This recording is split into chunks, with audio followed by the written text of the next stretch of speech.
go into it and you have certain concerns about how you're going to play and how you're going to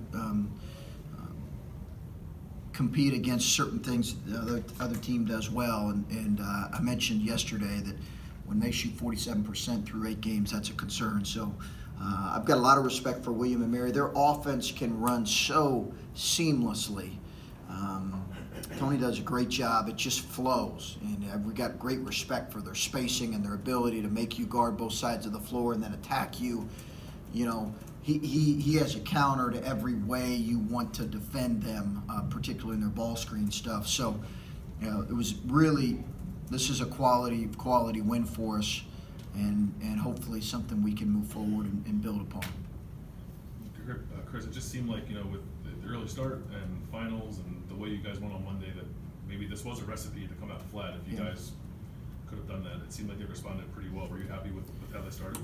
Yeah, I was, for the most part, I didn't love our first 4 or 5 minutes defensively. I just didn't think we were playing quite hard enough, and we have pockets in the game where we don't always have the kind of effort we need to have defensively. I'm sure most teams can say that, but we certainly, and when that happens, we get really exposed.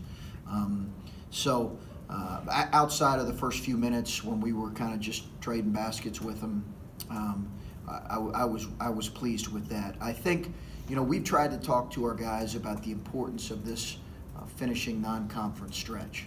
And, you know, you're coming back into non-conference play after coming off of conference play, and just how important that is. And I think that our guys are motivated to hopefully do this well. More than anything, we need to be motivated just to continue to improve from one performance to the next. And there were a lot of good things we can take from this. There's also some things specifically with guys that, you know, we can do a lot better.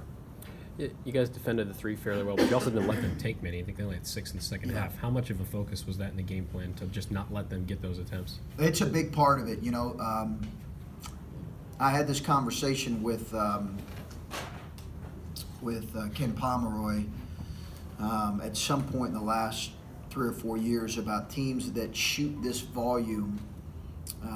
What's really key is limiting their attempts. Or excuse me, shoot this volume and then shoot at this efficiency. What's really key is limiting their attempts.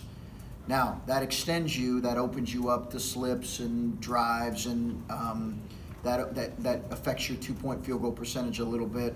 But I've seen those guys shoot through, you know, 8 games, and if we were going to allow them to shoot 28 to 33s, they're going to make 14 or 15 of those, and we're in trouble. So we did try to limit their attempts. That was important for us. Did that have to do then some of the early baskets that they got when they're getting to the lane? Is that what was a byproduct of that? Absolutely, yeah. Now, when you're guarding a team that plays this way and spreads you out like this, your 5th defender, wherever he's at, needs to be really alert. Our 5th defender wasn't always alert. There were times where they had 5 3-point shooters shooting over 45% on the floor. They were at times when they went a little bit smaller. But we weren't always alert with our 5th defender in our help side. That was a byproduct of that. But yeah, some of the easy stuff they got,